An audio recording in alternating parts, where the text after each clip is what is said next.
는 q 자료 구조에 대해 배워볼 거예요. 저번 시간까지 진행된 스택과 관련된 내용들을 정확히 숙지하시고 다른 언어에서 스택이 동작하는 방식에 대해 알고 코딩한다면 훨씬 더 도움이 될 거예요. 2주차에 걸쳐 스택에 대해 배웠는데 이 queue는 스택과는 반대의 개념이에요. 스택은 마지막으로 들어온 데이터가 가장 먼저 나가게 되는 last in first out의 FIFO였다면 queue에서는 첫 번째로 들어온 데이터가 가장 먼저 나가게 되는 first in first out의 FIFO의 개념이에요. 자, 그럼 queue가 우리 일상생활에서 어떻게 사용되고 있는지 알아볼게요. 첫 번째로는 흔히 은행이나 시청 등 업무를 보는 곳에서 사용되는 순번 대기표가 있어요.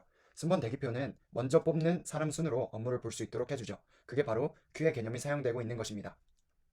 두 번째로는 마트 계산대에서 먼저 줄 선 고객들이 먼저 계산을 하는 것과 세 번째로는 카드 게임이나 순서가 있는 게임들 전부 모두 큐가 사용되고 있다고 봐도 됩니다.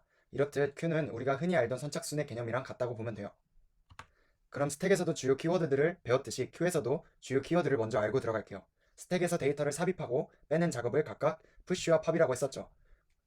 큐에서는 데이터를 삽입하는 것을 인큐라 하고 데이터를 빼내는 작업을 디큐라고 해요. 자, 그럼 큐에서 구현해야 될 기능들을 살펴볼게요. 먼저 방금 키워드에서도 말했듯이 데이터를 큐에 넣는 기능과 큐에서 데이터를 빼내는 기능이 있고 스택에서와 마찬가지로 큐가 꽉 차 있는지 판단하는 기능과 큐가 비어 있는지 판단하는 기능이 있어요. 이 네 가지 주요 기능을 위주로 기본적인 큐를 같이 코딩해 볼게요. 저희는 스택 사이즈를 5로 고정시키겠습니다. 그러면은 본격적으로 큐라는 구조체를 하나 만들고 스택에서 사용했었던 탑과 비슷한 기능인 프론트와 리어라는 변수를 하나 생성해 줍니다. 이 프론트는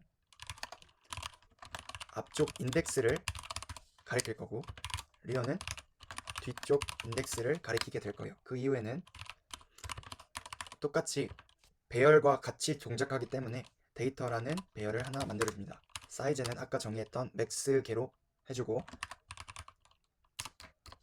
큐로 이름을 만들어줍니다. 네, 그 다음에 필요한 것은 저희가 아까 처음에 봤던 인큐를 하는 작업인데 그 전에 꽉 차 있는지 비어 있는지를 판단해주는 함수가 필요하기 때문에 먼저 스택 때와 비슷하게 isFull이라는 함수를 하나 생성합니다. 자, 매개 변수로는 큐를 받고요. 자, 기능은 만약에 큐가 가리키는 리어가 맥스가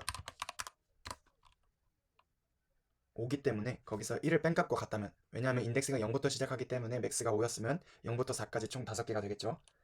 뺀 값과 같다면 return 1을 해주고 그게 아니라면 return 0을 해줍니다. 다음에 비어있는 함수는 isEmpty로 마찬가지로 q를 매개 변수로 받고 이 함수는 q가 가리키는 프론트와 q가 가리키는 리어가 같다면 return 1을 해주고 그게 아니라면 return 0을 해줍니다. 네, 그럼 이제 inQ 함수를 한번 만들어 볼게요. 자, inQ 함수는 q를 하나 받고 그다음에 넣을 아이템을 하나 또 받습니다. 자, 만약에 이게 꽉 차 있다면 q를 넣었을 때 꽉 차 있다면 printf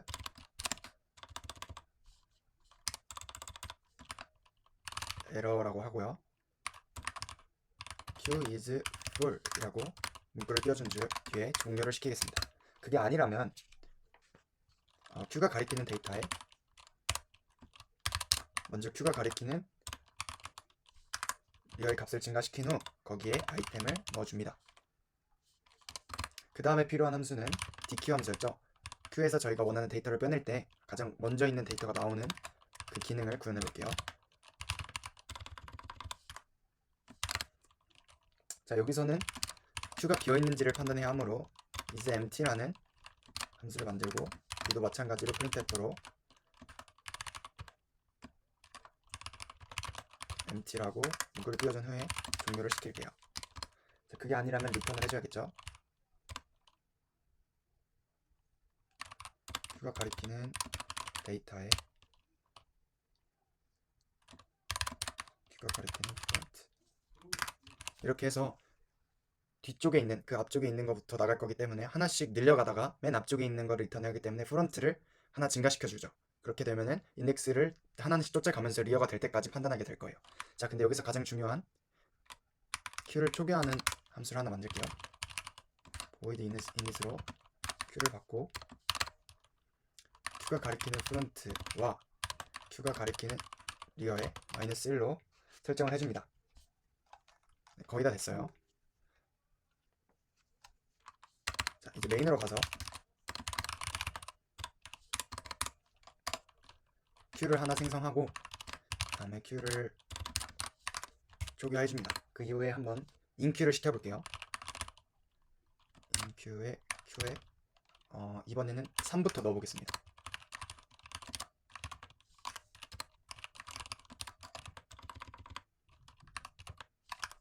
자, 항상 주의해야 될 것은 포인터를 쓸 때는 주소값을 넘겨줘야 된다는 것을 항상 체크하고 또 체크해야 돼요. 포인트에서 에러가 나면 제일 찾기 어려운 게 포인터이기 때문에 포인터는 항상 조심해야 합니다. 자, 이렇게 하고 한번 디키를 해볼게요. 여기서 printf로 묶어주겠습니다.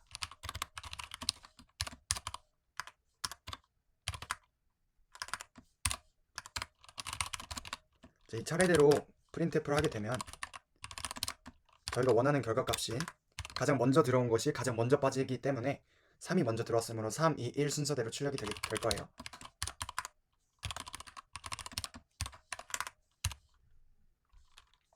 네, 한번 이렇게 하고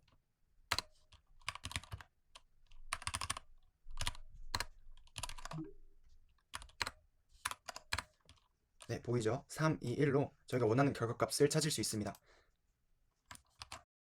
Q의 형태를 코딩해 봤는데요. 여기서 문제점을 발견한 사람이 혹시 있을까요? 잠시 멈춰서 코드를 한 줄 한 줄 보면서 조금만 더 고민해보고 다음으로 넘어가는 것을 추천드립니다. 자, 이제 이 형태의 문제점은 데이터를 계속 넣고 빼게 되면 결국 배열의 인덱스를 초과하게 돼요. 그렇기 때문에 5개의 데이터를 넣고 모두 DQ를 하게 된다면 그 Q는 더 이상 사용할 수 없는 Q가 되는 것이죠. 그렇기 때문에 만들어진 이 원형 Q를 한번 살펴볼 건데 그냥 단순히 선형으로 되어 있던 Q를 동그랗게 말아서 원형으로 만든 거라고 생각하면 이해가 쉬워요. 그럼 구체적으로 어떻게 구현할 것인지 해결 방법을 알아볼게요. 앞서 설명했듯이 프론트와 리어는 각각 앞쪽과 뒤쪽 인덱스를 가리킬 거예요. 기존의 기본적인 Q 구조와 달리 inQ와 DQ를 할 때 이와 같은 공식으로 구현을 하게 되면 선형 Q와는 달리 원형 Q로 데이터를 최대한 관리할 수 있게 돼요. 그리고 임의로 empty의 경우에는 프론트와 리어의 인덱스가 같은 것으로 판별할 거고 full의 경우에는 inQ에서 사용했던 공식이 프론트와 같은지 판단하여 구현할 거예요. 이 공식들은 선형 Q에서 원형 Q를 구현하기 위해 만들어진 것이기 때문에 꼭 손으로 직접 원형 Q를 그린 후에 5, 6개 정도의 데이터를 넣고 시뮬레이션 해봐야 돼요. 자, 그럼 이 원형 Q를 한번 코드로 구현해 볼게요. 어떤 기본적인 Q의 구조에서 크게 다를 건 없고 방금 살펴봤던 공식들로 변경만 한번 해보고 원형 Q가 어떻게 돌아가는지 알아볼게요. 우선 아까 처음에 초기화를 -1로 했었는데 편의상 0으로 해놓은 후에 이 isFull의 공식도 대입해 줍니다. 바로 리턴을 할 건데 아까 보았던 공식대로 Q가 가리키는 리어에 더하기 1을 한 후 그것을 나머지 연산자를 써서 자기 Q의 최대값으로 나눈 그 값이 Q가 가리키는 프론트와 같은지를 판단하여서 리턴을 할 거예요. 자, 여기 괄호를 편의상 여기에 놓도록 하겠습니다. 자, 그 다음에 empty의 경우에는 자, 이 공식이 되겠죠. 이 공식을 리턴할 건데 항상 왜 리턴하는지를 알아야 해요. 그렇기 때문에 꼭 아까 말씀드렸듯이 손으로 꼭 한 줄 한 줄 써가면서 이해해 보시길 바랍니다. 이제 inQ 부분으로 가볼게요.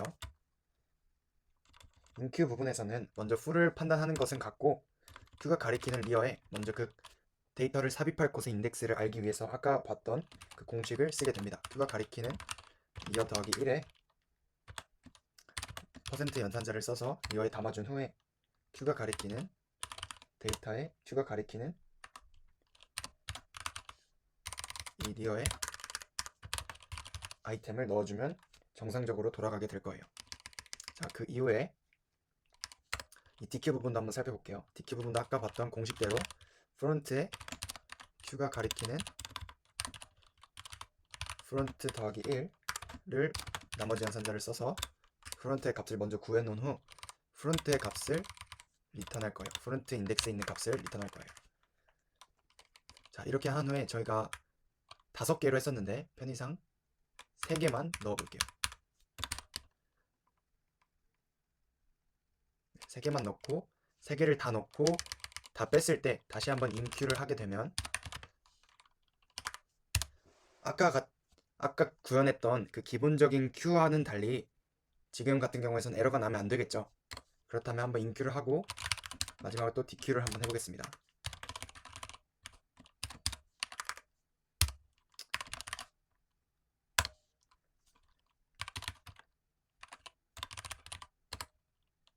저기 잘못된 부분이 하나 있었네요. 잘못된 부분 고치고 가겠습니다. 네, 이 부분이 지금 대괄호 처리가 잘 안 됐죠.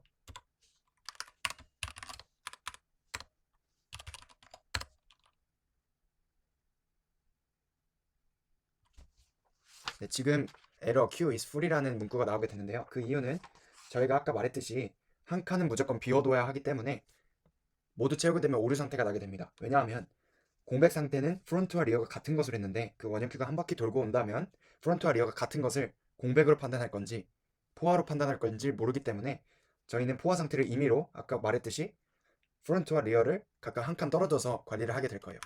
자, 그러면 이 부분을 고쳐주면 되겠죠.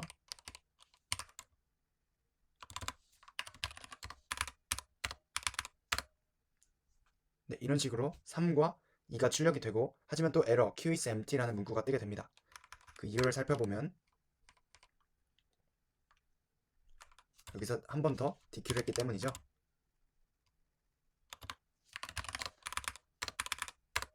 네, 이런 식으로 3, 2가 인큐 되고 그 다음에 3, 2 순서대로 또 DQ가 됩니다. 그 이후에 3을 또 넣었기 때문에 에러가 안 나고 정상적으로 3, 2, 3이 나오는 것을 볼 수 있습니다.